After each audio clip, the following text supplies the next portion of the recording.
ಎಲ್ಲರಿಗೂ ನಮಸ್ಕಾರ. ನಾನು ನಿಮ್ಮ ಈರಣ್ಣ ಬಂಗಾರಿ ರಾಜಶಾಸ್ತ್ರ ಉಪನ್ಯಾಸಕರು. ಲಕ್ಷ್ಮೀ ಸ್ಪರ್ಧಾ ಅಕಾಡೆಮಿಗೆ ತಮ್ಮೆಲ್ಲರಿಗೂ ಮತ್ತೊಮ್ಮೆ ಸ್ವಾಗತ. ಯಾಕಂದರೆ ಕೆಸೆಟ್ಟು ಹತ್ತಿರ ಬಂದಿರೋದ್ರಿಂದ ಏನಂತಂದರೆ ನಾವು ತಮಗೆ ಅನುಕೂಲ ಆಗಲು ಎಂಬ ಒಂದು ಉದ್ದೇಶದಿಂದ ಏನಂತಂದರೆ ನಾವು ಮತ್ತೆ ಹೊಸ ಟಾಪಿಕ್ಗಳನ್ನು ತಂದಿರುವಂಥದ್ದು ಕಾರಣ ಆಗ್ತದೆ. ಇಲ್ಲಿ ಮೊದಲನೇದಂದರೆ ಸಿವಿಲ್ ಕಲ್ಚರ್ ಆಗಿರುವಂಥದ್ದು, ಮ್ಯಾಕ್ಸ್ ವೆಬರ್ ಬಗ್ಗೆ ಆಗಿರುವಂಥದ್ದು, ಮತ್ತು ರಾಬರ್ಟ್ ಓವನ್ ಆಗಿರುವಂಥದ್ದು, ಮತ್ತೆ ಭಾರತದಲ್ಲಿ ನಡೆದಂಥ ಪರಿಸರದ ಚಳವಳಿಗಳ ಬಗ್ಗೆ ಆಗಿರುವಂಥದ್ದು, ಮತ್ತೆ ಇನ್ನೊಂದಂದ್ರೆ ಕೋಆಪರೇಟಿವ್ ಬಗ್ಗೆ ಇರುವಂಥದ್ದು. ಏನಪ್ಪ ಅಂದರೆ ತಮ್ಮೆಲ್ಲರಿಗೆ ಒಂದು ಎಕ್ಸಾಮ್ಗೆ ಏನಂದರೆ ಹೆಲ್ಪ್ ಆಗಲಿ ಅನ್ನುವಂಥ ಉದ್ದೇಶವನ್ನು ನಾವು ಹೊಂದಿರ್ತೀವಿ. ಇಲ್ಲಿ ನಾವು ಮುಂದೆ ಹೋಗೋಣ. ಇಲ್ಲಿ ನಮ್ಮ ರಾಯಚೂರು ಜಿಲ್ಲೆಯ ಮಾನ್ವಿ ತಾಲೂಕಿನಲ್ಲಿ ಏನಂತಂದರೆ ಯೂಟ್ಯೂಬ್ ಚಾನಲ್ ಲಕ್ಷ್ಮೀ ಸ್ಪರ್ಧಾ ಅಕಾಡೆಮಿ ಅಂತಂದ್ರೆ ವರ್ಕಂದಂಬ ಸಾರವರ ಒಂದು ಸಾರಥ್ಯದಲ್ಲಿ ನಡೆದಿರುವಂತಹ ಕಾರಣ ಆಗ್ತದೆ. ಇಲ್ಲಿ ಏನಂದ್ರೆ ಇಲ್ಲಿನ ಈ ಭಾಗದ ಜನರು ಏನಂದ್ರೆ ಇದನ್ನ ಸದುಪಯೋಗ ಪಡೆದುಕೊಳ್ಳ್ರಿ ಅನ್ನುವಂಥ ಒಂದು ವಿಚಾರ ಏನಂದ್ರೆ ನಮ್ಮ ನಿರ್ದೇಶಕರಂತ ವರ್ಕಂದಪ್ಪ ಸರ್ ಅವರ ಒಂದು ಅನಿಸಿಕೆ ಆಗಿರ್ತದೆ. ನೆಕ್ಸ್ಟ್ ಏನಂದ್ರೆ ಈಗ ಮುಂದೆ ಕ್ಲಾಸ್ ನೋಡೋಣ. ಇಲ್ಲಿ ನಾವು ಹೊಸ ವಿಚಾರಗಳು, ಈ ಹೊಸ ವಿಚಾರಗಳಲ್ಲಿ ಏನಪ್ಪ ಅಂದ್ರೆ ಈಗಾಗಲೇ ಸಿವಿಕ್ ಕಲ್ಚರ್ ಅಂದ್ರೆ ಈ ಸಿವಿಕ್ ಕಲ್ಚರ್ ಯಾಕೆ ಇಡೀ ಒಂದು ಆಡಳಿತ ವ್ಯವಸ್ಥೆಯಲ್ಲಿ ಇದ್ರೆ ಉತ್ತಮ ಅನ್ನೋದ್ರ ಬಗ್ಗೆ ನಾವು ಇಲ್ಲಿ ನೋಡುವಂಥದ್ದು. ಯಾವ್ದಂದ್ರೆ ನೋಡಿ, ಸಿವಿಕ್ ಕಲ್ಚರ್, ಈ ಸಿವಿಕ್ ಕಲ್ಚರ್ ಅಂದ್ರೆ ಯಾವ ರಾಜ್ಯದ ರಾಜಕೀಯ ವ್ಯವಸ್ಥೆಯಲ್ಲಿ ಅಂತಂದ್ರೆ ಮಾದರಿಯಾಗ್ಯದ. ಇದರಲ್ಲಿ ಅಂದ್ರೆ ಟೋಟಲಿ ಅವೆಲ್ಲ ರಾಜಕೀಯ ವ್ಯವಸ್ಥೆ ಇರುವಂಥದ್ದನ್ನ ನಾವು ಕಾಣಲಾಗ್ತದೆ. ಇಲ್ಲಿ ಏನಂದ್ರೆ ಮೊದಲೇನಂದ್ರೆ ಒಲಿಗರಿಕಿ ಅಂದ್ರೆ ಅಂದ್ರೆ ಇದು ಅರಾಜಕತೆ ಇರುವಂತದ್ದು. ಆಮೇಲೆ ಅಂದ್ರೆ ಇಲ್ಲಿ ಡೆಮಾಕ್ರಸಿ ಅಂದ್ರೆ ಇದು ಪ್ರಜಾಪ್ರಭುತ್ವ ಇರುವಂತದ್ದು. ಇಲ್ಲಿ ಪ್ರಜಾಪ್ರಭುತ್ವ. ನೆಕ್ಸ್ಟ್ ಅಂತಂದ್ರೆ ಡಿಕ್ಟರ್ಶಿಪ್ ಅಂದ್ರೆ ಸಾರ್ವಧಿಕಾರ ಅಂದ್ರೆ ಸಾರ್ವಧಿಕಾರ ಇರುವಂತದ್ದು. ಇಲ್ಲಿ ಮೊನಾರ್ಕಿ ಅಂದ್ರೆ ರಾಜ್ಯರು ಏನಂತಂದ್ರೆ ಆಳ್ವಿಕೆ ಮಾಡುವಂತ ರಾಜರ ಆಳ್ವಿಕೆ. ಇಲ್ಲಿ ಈ ಟೋಟಲ್ 4 ನಾವು ನೋಡಿದಾಗ ಏನಪ್ಪ ಅಂದ್ರೆ ನಮಗೆ ನೋಡ್ರಿ, ಈ ಸಿವಿಲ್ ಕಲ್ಚರ್ ಅಂದ್ರೆ ನಾಗರಿಕ ಸಂಸ್ಕೃತಿ. ಯಾವುದು? ನಾಗರಿಕ ಸಂಸ್ಕೃತಿ. ಈ ನಾಗರಿಕ ಸಂಸ್ಕೃತಿ ಎಸ್ಪೆಷಲ್ ಆಗಿ ಯಾವ ಮಾದರಿ ಇರ್ತದ ಅನ್ನೋದ್ರ ಬಗ್ಗೆ ಏನಪ್ಪ ಅಂದ್ರೆ ನಾವು ಇಲ್ಲಿ ನೋಡಲಾಗ್ತದೆ. ಯಾವುದು? ಇಲ್ಲಿ ನಾಗರಿಕ ಸಂಸ್ಕೃತಿಯನ್ನು ನೋಡ್ತೀವಿ.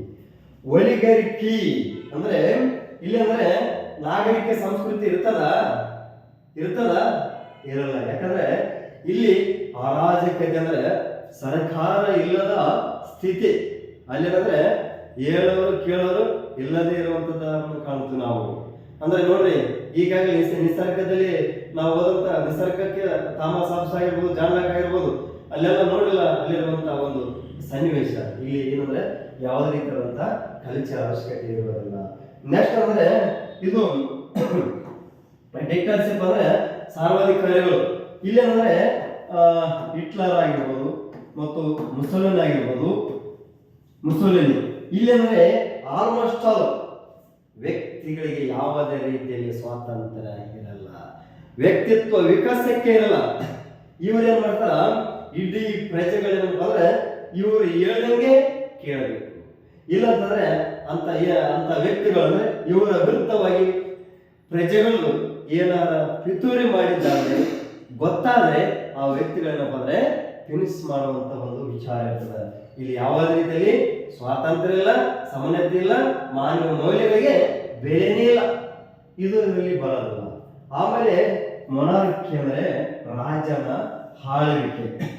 ಇಲ್ಲಿ ರಾಜನ ಆಳ್ವಿಕೆ ಏನಪ್ಪ ಇದೇನಂದ್ರೆ ವಂಶ ಪರಂಪರೆಯಾಗಿ ಬಂದಿರ್ತದೆ.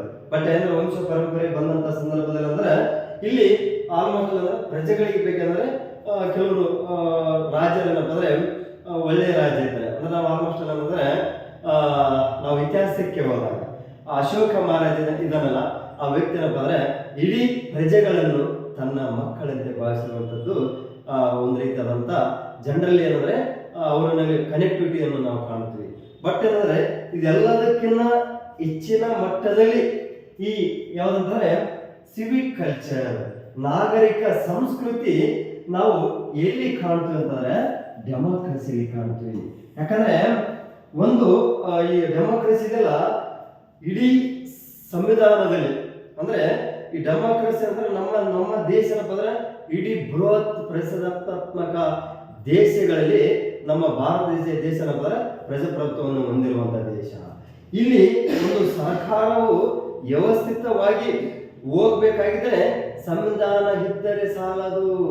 ಅಲ್ಲಿ ಅಂದರೆ ಇಲ್ಲಿರುವಂತ ಡೆಮಾಕ್ರಸಿ ಅಂದ್ರೆ ಪ್ರಜಾಪ್ರಭುತ್ವದಲ್ಲಿ ಪಾರ್ಟ್ನರ್ಶಿಪ್ ಆಗುವಂತ ಪ್ರಜೆಗಳು ಏನಪ್ಪ ಅಂದ್ರೆ ಮುಖ್ಯವಾಗಿರ್ತದ ಮತ್ತು ಅವರ ಕಲ್ಚರ್ ಏನಪ್ಪ ಅಂದ್ರೆ ಮುಖ್ಯವಾಗಿರ್ತದ. ಇದೇನಂದ್ರೆ ಡೈರೆಕ್ಟ್ ಆಗಿ ಇಂಡೈರೆಕ್ಟ್ ಅಂದ್ರೆ ಪಾಲ್ಗೊಂಡಾಗ ಮಾತ್ರ ಅದಕ್ಕೆ ಅಂದ್ರೆ ಯಶಸ್ವಿಯಾದಂತ ಒಂದು ರಾಜಕೀಯ ವ್ಯವಸ್ಥೆ ಇರ್ತದ, ಒಂದು ದೇಶ ಇರ್ತದ ಅನ್ನೋ ರೀತಿಯಲ್ಲಿ ನಾವು ಇಲ್ಲಿ ಕಾಣಲಾಗ್ತದೆ. ಯಾವುದು ಸಿವಿಕ್ ಕಲ್ಚರ್ಗೆ ಸಂಬಂಧಪಟ್ಟಂತೆ. ಇಲ್ಲಿ ನೆಕ್ಸ್ಟ್ ನಮಗೆ ಪ್ರಮುಖವಾಗಿ ಅಂದ್ರೆ ಸಿವಿಕ್ ಕಲ್ಚರ್ಗೆ ಸಂಬಂಧಪಟ್ಟಂತೆ ಪ್ರಮುಖವಾದಂತ ಯಾರಪ್ಪ ಅಂದ್ರೆ ಆಲ್ಮಂಡ್ ಏನ್ ಮಾಡ್ತಾರೆ ಪೊಲಿಟಿಕಲ್ ಕಲ್ಚರ್ ಅಂದ್ರೆ ಆಲ್ಮಂಡ್ ಆಗಿರ್ಬೋದು, ಗೆಬ್ರಿಯಲ್ ಆಲ್ಮಂಡ್ ಆಗಿರ್ಬೋದು, ಮತ್ತೇನಂದ್ರೆ ವರ್ಬಾ, ಇವ್ರು ಏನಪ್ಪ ಅಂದ್ರೆ ಇಬ್ಬರು ಸೇರಿ ಏನ್ ಮಾಡ್ತಾರೆ ಅಂತಂದ್ರೆ ಯಾರಂದ್ರೆ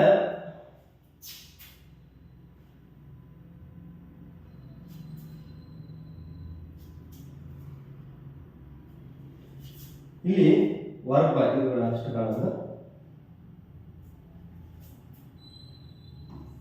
ಯಾರು ವರ್ಬಾ, ಇವರು ಇಬ್ಬರು ಸೇರಿ ಏನ್ ಮಾಡ್ತಾರೆ ಅಂದ್ರೆ ಪೊಲಿಟಿಕಲ್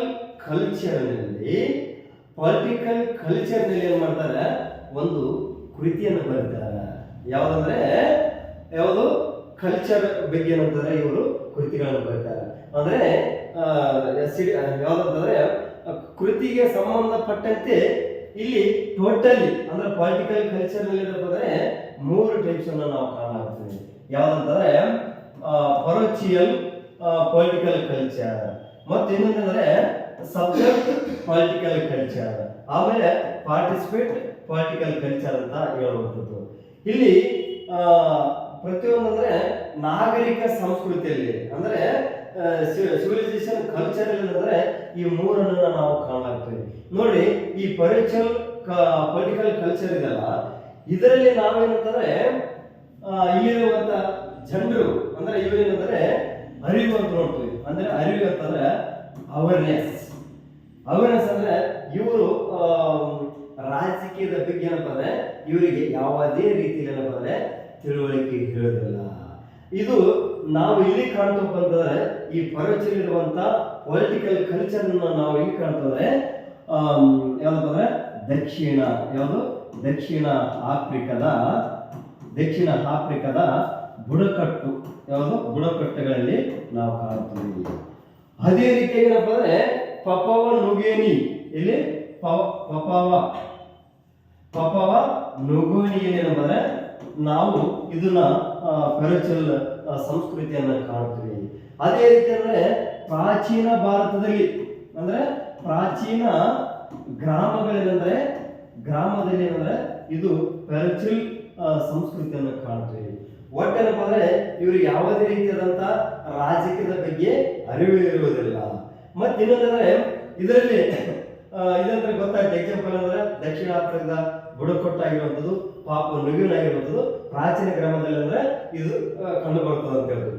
ಬಟ್ ಇಲ್ಲಿ ಸಬ್ಜೆಕ್ಟ್ ಪೊಲಿಟಿಕಲ್ ಕಲ್ಚರ್ ಅಂತಂದ್ರೆ ಇಲ್ಲಿ ಪ್ರಮುಖವಾಗಿ ಏನಪ್ಪ ಅಂದ್ರೆ ಯಾರು ಬರ್ತಾರ ಅಂತಂದ್ರೆ ಪ್ರಮುಖವಾಗಿ ಇವರಲ್ಲಿ ಏನಿರ್ತಂದ್ರೆ ಅರಿವು ಇರ್ತದೆ. ಅಂದ್ರೆ ರಾಜಕೀಯದ ಬಗ್ಗೆ ಏನಪ್ಪ ಅಂದ್ರೆ ಅರಿವು ಇರ್ತದ. ಆದರೆ ಇವ್ರೇನ್ ಮಾಡ್ತಾರಂದ್ರೆ ಭಾಗವಹಿಸುವುದಿಲ್ಲ. ಇಲ್ಲಿ ಭಾಗವಹಿಸುವುದಿಲ್ಲ ಅಂತಂದ್ರೆ ಈಗಾಗಲೇ ಇವು ಬರ್ತವೆ. ಯಾವ್ದಪ್ಪ ಅಂದ್ರೆ ರಾಜಶಾಹಿ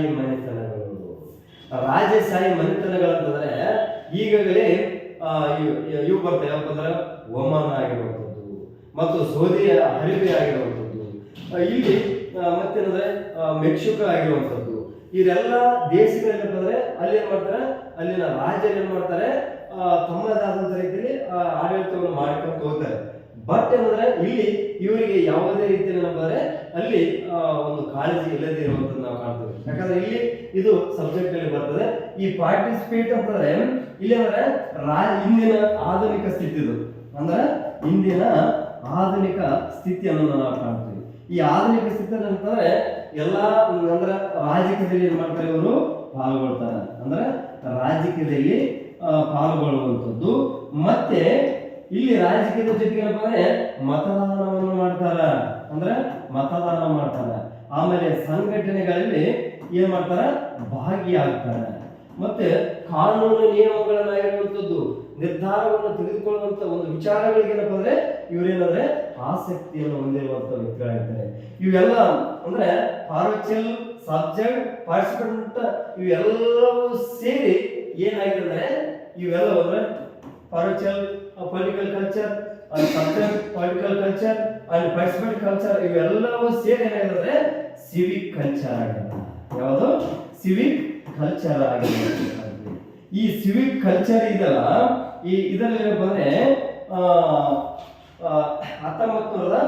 1963 ಇದರ ರಚನೆ ಮಾಡ್ತಾರೆ. ಯಾರಂದ್ರ ಇಲ್ಲಿ ಆಲ್ಮಂಡ್ ಮತ್ತು ವರ್ಬ ಇಬ್ಬರು ರಚನೆ ಮಾಡ್ತಾರೆ. ಯಾರಪ್ಪ ಅಂದ್ರೆ ಆಲ್ಮಂಡ್ ಮತ್ತೆ ವರ್ಬ. ಈ ವರ್ಬ ಏನಂದ್ರೆ ಇವರು ರಚನೆ ಮಾಡ್ತಾರೆ. ಏನಪ್ಪ ಅಂದ್ರೆ ಇಲ್ಲಿ ಪರಿಪೂರ್ಣವಾದಂತಹ ಒಂದು ಕೃತಿ ಈ ರೀತಿ ಇರುವಂತದ್ದು ನಾವು ಕಾಣ್ತೇವೆ. ಅಂದ್ರೆ ಪೊಲಿಟಿಕಲ್ ಅಟಿಟ್ಯೂಡ್. ಯಾವುದು ಪೊಲಿಟಿಕಲ್ ಅಟಿಟ್ಯೂಡ್ ಅಂಡ್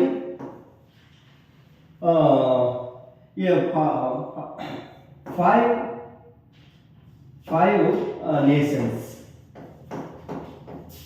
ಅಂದ್ರೆ ಇಲ್ಲಿ ಅವ್ರೇನ್ ಮಾಡ್ತಾರೆ ಅಂತಂದ್ರೆ ನಾಗರಿಕ ಸಂಸ್ಕೃತಿಯ ರಾಜಕೀಯ ವರ್ತನೆಯ 5 ರಾಷ್ಟ್ರಗಳ ಪೈಕಿ ಏನಂದ್ರೆ ಅಲ್ಲಿರುವಂತ 5 ಒಂದು ಬಿಹೇವಿಯರ್ಗಳ ಪೈಕಿ ಏನಂದ್ರೆ ಇಲ್ಲಿ ಕೃತಿಯನ್ನು ಬರೀತಾರೆ. ಈ 5 ಅಂದ್ರೆ ಸಿವಿಲ್ ಯಾವ್ದಪ್ಪ ಅಂದ್ರೆ ಸಿವಿಕ್ ಕಲ್ಚರ್ ಇದಲ್ಲ, ಇದು ಕಂಪೇರಿಟಿವ್ ಆಗಿ ಹೋಲಿಕೆ ಮಾಡ್ತಾರೆ. ಅಂದ್ರೆ 5 ದೇಶಗಳನ್ನ ತೆಗೆದುಕೊಳ್ತಾರೆ. ಯಾರಂದ್ರೆ ಆಲ್ಮಂಡ್ ಮತ್ತು ವರ್ಬ. ಯಾವ್ದಪ್ಪ ಅಂದ್ರೆ ಬ್ರಿಟನ್, ಅಮೇರಿಕಾ, ಮತ್ತೇನಂದ್ರೆ ಜರ್ಮನಿ, ಆಮೇಲೆ ಕ್ಯೂಬಾ, ಮೆಕ್ಸಿಕೋ. ಈ ದೇಶಗಳನ್ನ ಏನ್ ಮಾಡ್ತಾರೆ ಅಂದ್ರೆ ಅಲ್ಲಿರುವಂತಹ ಸಂಸ್ಕೃತಿನ ಏನ್ ಮಾಡ್ತಾರೆ ತೆಗೆದುಕೊಂಡು ಇದೇನ್ ಮಾಡ್ತಾರೆ ಒಂದು ಕೃತಿಯನ್ನು ಬರೀತಾರೆ. ಅಂದ್ರೆ ಇಲ್ಲಿ ಯಾವ ರೀತಿ ಅಂದ್ರೆ ಇಡೀ ಹೆಚ್ಚಿನ ರೀತಿಯಾದಂತ ಪ್ರಬಲವಾದಂತಹ ಸಂಸ್ಕೃತಿ ಡೆವಲಪ್ ಕಂಟ್ರಿ ಯಾವ್ದಂದ್ರೆ ಅಮೆರಿಕದಲ್ಲಿ ಕಾಣ್ತೀವಿ. ಯಾವ್ದಂದ್ರೆ ಸಿವಿಕ್ ಕಲ್ಚರ್ ಅನ್ನ ಕಾಣ್ತೀವಿ. ಅದೇ ಡೆವಲಪಿಂಗ್ ಕಂಟ್ರಿ ಅಂತಂದ್ರೆ ಯಾವ್ದಂದ್ರೆ ಈ ಕ್ಯೂಬಾದಲ್ಲಿ ಕಾಣ್ತೇವೆ. ಅಲ್ಲಿ ಏನಂದ್ರೆ ಸಂಸ್ಕೃತಿ ಅಷ್ಟು ಇಲ್ಲದೆ ಇರುವಂತದನ್ನ ನಾವು ಇಲ್ಲಿ ಕಾಣ್ತೇವೆ. ಅದಕ್ಕೆ ಏನಪ್ಪ ಅಂದ್ರೆ ಇಲ್ಲಿ ಪಾರ್ವೆಚಿಯಲ್ ಇರುವಂತದ್ದು ನಾವು ಕಾಣುತ್ತದೆ. ಅಂದ್ರೆ ಇಲ್ಲಿ ಏನಪ್ಪ ಅಂದ್ರೆ ಬುಡಕಟ್ಟು ಜನರು ಇರ್ತಾರೆ. ಅವ್ರೇನಂದ್ರೆ ಯಾವುದೇ ರಾಜಕೀಯದ ಬಗ್ಗೆ ಅರಿವು ಇರೋದಿಲ್ಲ, ಆದ್ರೆ ಭಾಗವಹಿಸುವುದಿಲ್ಲ, ಒಟ್ಟು ತಮ್ಮ ಪಾಡಿಗೆ ತಾವು ಇರ್ತಾರೆ. ಇದನ್ನ ಪಾರ್ವೆಚಿಯಲ್ ಅಂತ. ಇಲ್ಲಿ ಅಂದ್ರೆ ಸಬ್ಜೆಕ್ಟ್ ಅಂತಂದ್ರೆ ಇವರು ರಾಜಕೀಯದ ಬಗ್ಗೆ ಎಲ್ಲ ಮಾಹಿತಿ ಇರ್ತದ, ಬಟ್ ಏನಪ್ಪ ಅಂದ್ರೆ ಇವರು ಭಾಗವಹಿಸುವುದಿಲ್ಲ. ನೆಕ್ಸ್ಟ್ ಅಂದ್ರೆ ಪಾರ್ಟಿಸಿಪೇಟ್ ಅಂತಂದ್ರೆ ಇವು ಟೋಟಲಿ ಪಾರ್ಟಿಸಿಪೇಟ್ ಅಂದ್ರೆ ಈಗಿನ ಆಧುನಿಕ ಸ್ಥಿತಿಯಲ್ಲಿ ಇರ್ತೀವಿ.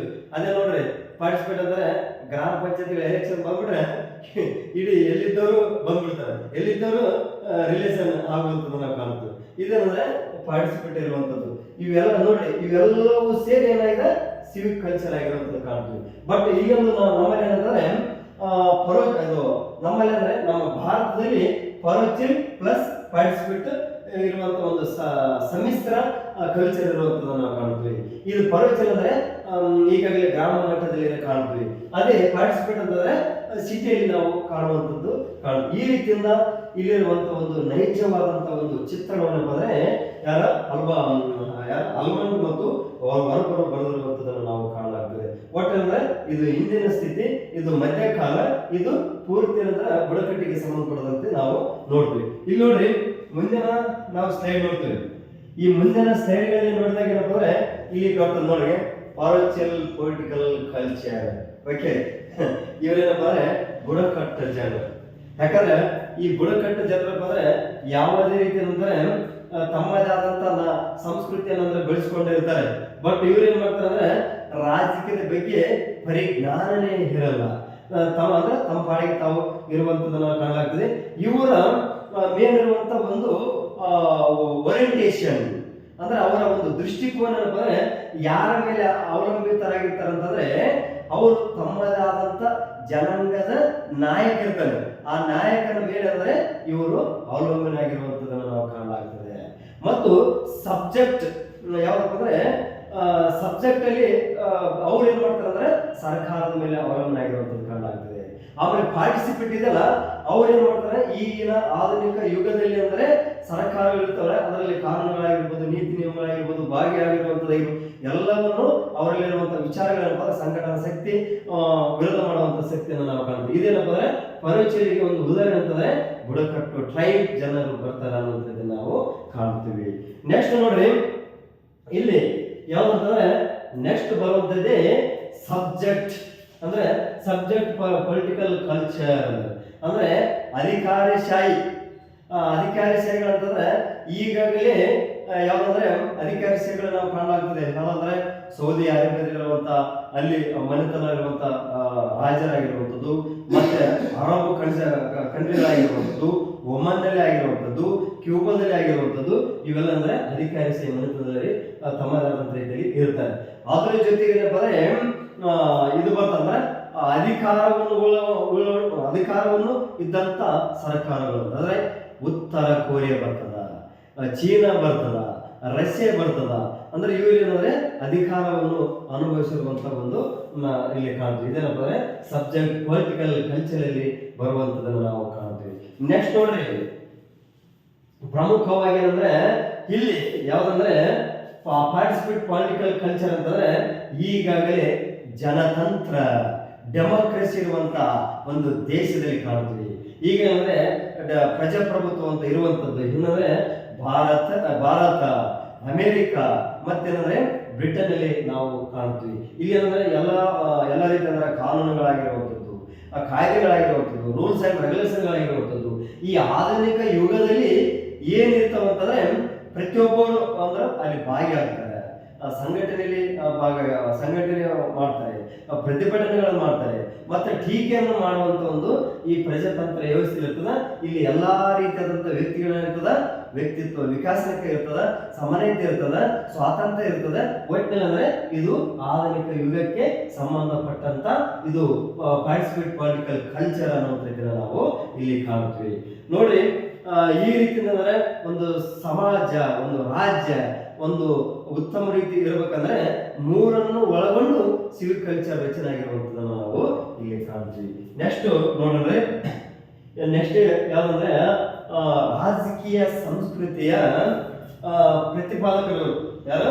ರಾಜಕೀಯ ಸಂಸ್ಕೃತಿ ಪ್ರತಿಪಾದಕರು ಮತ್ತು ಅವರ ಕೃತಿಗಳು ಇಂಪಾರ್ಟೆಂಟ್ ಆಗಿರುತ್ತೆ. ಯಾಕಂದ್ರೆ ನೋಡ್ರಿ, ನಾನು ಪ್ರತಿ ಕ್ಲಾಸ್ನಲ್ಲಿ ಏನಂದ್ರೆ ನಿಮಗೆ ಪ್ರತಿಪಾದಕರ ಬಗ್ಗೆ ಮಾಹಿತಿ ಕೊಟ್ಟಂತ ಬಂದಿನಿ.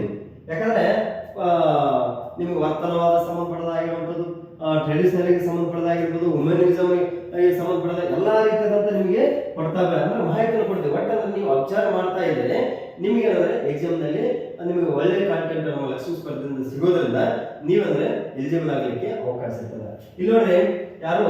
ಗಬ್ರಿಲ್ ಹಲ್ಮಂಡ ಏನಂತಾರೆ ಇಲ್ಲಿ ದ ಸಿವಿಕ್ ಕಲ್ಚರ್ ಅಂದ್ರೆ ಇದೇನಂದ್ರೆ ಒಬ್ಬರೇ ಬರಲ್ಲ, ಅಂದ್ರೆ ಇದರ ಜೊತೆಗೆ ಯಾರಪ್ಪ ಅಂದ್ರೆ ವರ್ಬ ಬರ್ತಾರೆ. ಯಾರು? ವರ್ಬ. ಇವರು ಇಬ್ಬರು ಸೇರಂದ್ರೆ ಸಿವಿಕ್ ಕಲ್ಚರ್ ಅಂದ್ರೆ 1963 ಬೆಳೆದ ಅಂದ್ರೆ ನಾಗರಿಕ ಸಂಸ್ಕೃತಿ. ಅಂದ್ರೆ ಒಂದು ದೇಶ ಕೇವಲ ಸಂಧಾನ ಇದ್ರೆ ಸಾಲದು, ಅಲ್ಲಿರುವಂತ ಜನರಂದ್ರೆ ಸಮಾಜದ ಬಗ್ಗೆ, ಸರ್ಕಾರದ ಬಗ್ಗೆ ಕಾಳಜಿ ಇರಬೇಕು, ಮತ್ತು ಅದರ ಬಗ್ಗೆ ನಿರ್ಧಾರ ತೆಗೆದುಕೊಳ್ಳುವಂತ ಒಂದು ಶಕ್ತಿ ಇದ್ದಾಗ ಮಾತ್ರ ಅಂದ್ರೆ ಅದು ಯಶಸ್ವಿ ಆಗ್ತದೆ ಅನ್ನೋದ್ರಿಂದ ಕಾಣುತ್ತದೆ. ನೆಕ್ಸ್ಟ್ ಅಂದ್ರೆ ಲೂಸಿಯನ್ W5 ಇವರಂದ್ರೆ ಆಸ್ಪೆಕ್ಟ್ ಆಫ್ ಪೊಲಿಟಿಕಲ್ ಡೆವಲಪ್ಮೆಂಟ್ ಏನಂದ್ರೆ ಇವರು ಕೃತಿಯನ್ನು ಬರೀತಾರ. ಇವಂದ್ರೆ ಒಂದು ರಾಜಕೀಯ ಒಂದು ಡೆವಲಪ್ ಯಾವ ರೀತಿ ಆಗ್ತದ ಅನ್ನೋದ್ರ ಬಗ್ಗೆ ಇವರು ಬರ್ತಾರೆ. ಮತ್ತು ಡೇವಿಡ್ ಇಸ್ಟಾನ್ ಅವರು ಈ system analysis of political life ತಮ್ಮದಾದಂತ ಒಂದು ವ್ಯವಸ್ಥೆಯಲ್ಲಿ ಏನ್ ಮಾಡ್ತಾರೆ, ಒಂದು ಸಮಾಜದಲ್ಲಿ ಏನ್ ಮಾಡ್ತಾರೆ, ಅನಾಲಿಸಿಸ್ ಮಾಡುವಂಥದ್ದು, ವಿಶ್ಲೇಷಣೆ ಮಾಡುವಂಥದ್ದು, ಒಂದು ಪೊಲಿಟಿಕಲ್ ಒಂದು ಜೀವನ, ಒಂದು ಸಮಾಜದಲ್ಲಿ, ಒಂದು ರಾಜಕೀಯದಲ್ಲಿ, ಒಂದು ಆಡಳಿತದಲ್ಲಿ ಏನಪ್ಪ ಅಂದ್ರೆ ಇದು ಕಾಣ್ಲಿಕ್ಕೆ ಆಗ್ತದ ಅಂತ ಅನ್ನೋ ರೀತಿಯಲ್ಲಿ ಕಾಣ್ತದೆ. ಅಂದ್ರೆ 1965. ನೆಕ್ಸ್ಟ್ ಮೈರನ್ ವಿನ್ನರ್ ಇವ್ರು ಏನ್ ಮಾಡ್ತಾರ, political and social change India. ಅಂದ್ರೆ ಇವ್ರು ಏನ್ ಮಾಡ್ತಾರೆ, ಭಾರತದ ಸಮಾಜದ ಬದಲಾವಣೆಗಳು ಯಾವ ರೀತಿ ಆದವು ಅನ್ನೋದ್ರ ಬಗ್ಗೆ ಏನಪ್ಪ ಅಂದ್ರೆ ಇವರು ವಿನ್ನರ್ ಬರೆಯುವಂತ ಈ ರೀತಿಯಾದಂತ ನಿಮಗೆ ಸ್ಪಷ್ಟವಾದಂತ ಮಾಹಿತಿಗಳು ಗೊತ್ತಾದ್ರೆ ಏನಪ್ಪ ಅಂದ್ರೆ ನಿಮಗೆ ಮುಂದೆ ಕಾಂಪಿಟೇಟಿವ್ ಯುಗದಲ್ಲಿ ಏನಪ್ಪ ಅಂದ್ರೆ ನಿಮಗೆ ಹೆಲ್ಪ್ ಆಗುವಂಥದ್ದು ಕಾಣುತ್ತೆ ನೋಡ್ರಿ.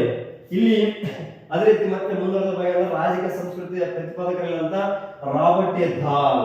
ಈ ರಾಬರ್ಟ್ ದಾಲ್ ಅಂದ್ರೆ ಇವ್ರು ಏನ್ ಮಾಡ್ತಾರೆ, ಹೋಲರಿಕಿ ಅಂದ್ರೆ ಅಮೆರಿಕಕ್ಕೆ ಸಂಬಂಧಪಟ್ಟಂತಂದ್ರೆ ಇವರು ತಮ್ಮದಾದಂತ ರೀತಿಯಲ್ಲಿ ಮಾಹಿತಿಯನ್ನು ಕೊಡ್ತಾರೆ. ಅದು ಪಾರ್ಟಿಸಿಪೇಟ್ಸ್ ಅಂಡ್ ಇದ್ರ ಬಗ್ಗೆ ಅಂದ್ರೆ ಇವರು ಮಾಹಿತಿಯನ್ನು ಕೊಡ್ತಾರೆ. ನೆಕ್ಸ್ಟ್ ಪಾವೆಲ್ ಅಂದ್ರೆ ಪಾವೆಲ್ ಮತ್ತು ಇನ್ನೊಬ್ರು ಬರ್ತಾರೆ, ಯಾರಪ್ಪ ಅಂದ್ರೆ ಅಲ್ಮಾಂಡ. ಈ ಅಲ್ಮಾಂಡ ಇವರು ಸೇರಿ ಏನ್ ಮಾಡ್ತಾರೆ ಅಂದ್ರೆ ಇದು ಕೃತಿಯನ್ನು ಬರ್ತಾರೆ, ಅಂದ್ರೆ competitive politics A development approaches ಅಂತ. ಅಂದ್ರೆ ಇವ್ರು ಏನ್ ಮಾಡ್ತಾರೆ ಅಲ್ಮಾಂಡ. ಈ ಅಲ್ಮಾಂಡ ಇದ್ರಲ್ಲಿ ಅಂದ್ರೆ ಇವರ ಒಂದು ಅಮೆರಿಕದ ದೇಶದ ಸೈಂಟಿಸ್ಟ್ ಯಾರು ಅಲ್ಮಾಂಡ ಇದಾರಲ್ಲ, ಇವ್ರು ಏನ್ ಮಾಡ್ತಾರ ಕಾಂಪಿಟೇಟಿವ್ ತುಲನಾತ್ಮಕವಾದಂತ ರಾಜಕೀಯ ಅಧ್ಯಯನ ಮಾಡ್ತಾರೆ.